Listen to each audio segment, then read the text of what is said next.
اس سے جائزہ لے رہے ہیں اور ان سے سیکھنے کی کوشش کر رہے ہیں کہ مکے کے لوگ اور وہاں کی سنگلاخ زمین اور ان کے شقاوت برے دل اور نبی اکرم رسول محتشم صلی اللہ علیہ وآلہ وسلم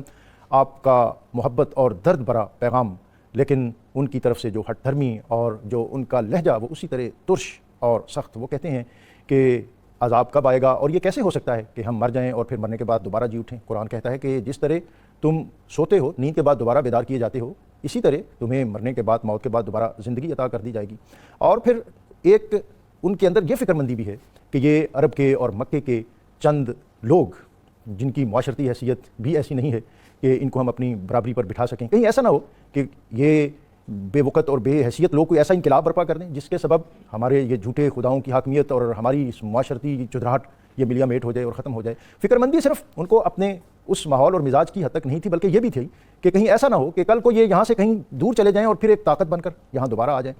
یہ ایک نادیدہ خوف، انجانا سا ان کے اوپر ایک ڈر تھا۔ اسی کو ناظرین فوبیا کہتے ہیں۔ فوبیا ایک انجانا خوف ہوتا ہے جس میں بظاہر کوئی ایسی چیز نہیں ہوتی، لیکن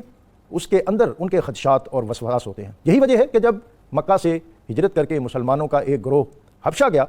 تو اگرچہ انہیں اس امر پر اطمینان کر لینا چاہیے تھا کہ یہ لوگ جن کی وجہ سے ان کی بستی میں ان کے مطابق ایک انتشار یا خلفشار تھا اب وہ کم ہو جائے گا، لیکن انہوں نے اس پر اطمینان نہیں کیا۔ انہوں نے سفارتکاری کی اور ایک ڈیلیگیشن نجاشی کے دربار میں بھیجا اور ان لوگوں کو واپس لانے کی کوشش کی۔ خدشہ یہ تھا کہ کہیں ایسا نہ ہو کہ یہ وہاں رہ کر اپنی فکر، تھاٹ، نظریہ اور آئیڈیالوجی کو اتنا مضبوط کر لیں کہ لوگ ان کے دائرہ رحمت اور شفقت میں آ کر ایک مؤثر جماعت بن جائیں اور پھر یہ دوبارہ مکہ میں آ کر قبضہ کر لیں اور ہم پر غالب آ جائیں۔ اسی طرح مسلمان جب ہجرت کر کے مدینہ منورہ گئے تو بظاہر انہیں اس پر بھی اطمینان کرنا چاہیے تھا کہ وہ لوگ جن کی وجہ سے ان کے بقول ان کی زندگیاں اجیرن تھیں وہ وہاں سے چلے گئے ہیں، لیکن انہوں نے ایسا نہیں کیا۔ انہوں نے مدینہ منورہ میں یہود کے ساتھ سازشیں کیں، از خود مسلسل 3 بھرپور حملے کیے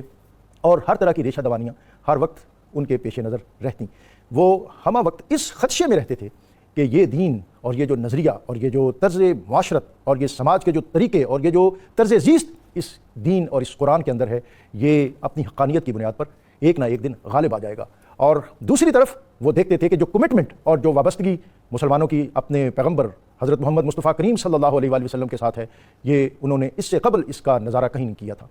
عمر اور عروہ بن مسعود جب حدیبیہ کے مقام پر نبی اکرم رسول محتشم صلی اللہ علیہ وآلہ وسلم کے ساتھ مذاکرات کر رہا تھا، مذاکرات کے دوران اس نے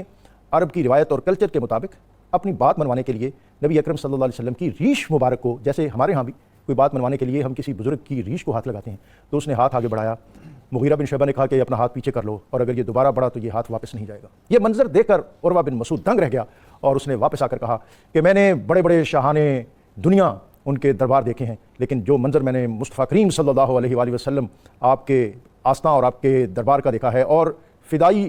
صحابہ اکرام جس طرح آپ کے حکم پر اپنا سب کچھ نثار کرنے کے لیے تیار ہوتے ہیں، یہ منظر اور منظر میں نے دنیا میں کہیں نہیں دیکھا۔ آج دنیا عہد حاضر اس کے اندر بھی یہی خدشہ اور خطرہ ہے کہ اسلام اپنی حقانیت کے سبب، اپنے طرز زیست اور اسلوب معاشرت کے سبب اس کے اندر اتنا پوٹینشل، اتنی انرجی ہے کہ یہ غالب آنے کی اور دنیا کے اندر گرو کرنے کی استعداد اور کیپیسٹی رکھتا ہے۔ یہی وجہ ہے کہ آج ہم دنیا کے اندر دیکھتے ہیں کہ سب سے پڑھی جانے والی کتاب قرآن پاک ہے، سب سے زیادہ محبوب ہستی حضرت محمد مصطفیٰ کریم صلی اللہ علیہ وآلہ وسلم ہے، اور سب سے زیادہ تیزی سے پھیلنے والا دین اسلام ہے۔ یہ خطرات اور خدشات، اس کے رد عمل میں جو سوچ پروان چڑھ رہی ہے، اسی کو اسلاموفوبیا کہتے ہیں، کہ جس کے سبب ان کے ذہن میں یہ خدشات ہیں کہ یہ دین اور یہ مذہب اور یہ فکر اور یہ نظریہ اور یہ آئیڈیالوجی ایک نہ ایک دن غالب آ جائے گی۔ اور اس لیے بھی کہ قرآن یہ کہتا ہے هو الذی ارسل رسولہ بالہدی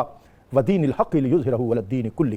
کہ یہ دین جو ہے یہ تو دنیا کے تمام ادیان پر غالب ہونے کے لیے آیا ہے۔ مکہ کا ماحول ہے 24 اور 25 پارہ، اور اس میں آج ہم سورہ حامیم السجدہ، استقامت فی الدین، ان الذین قالوا ربنا اللہ ثم استقاموا تتنزل علیہم الملائکہ، جناب۔ بسم اللہ الرحمن الرحیم۔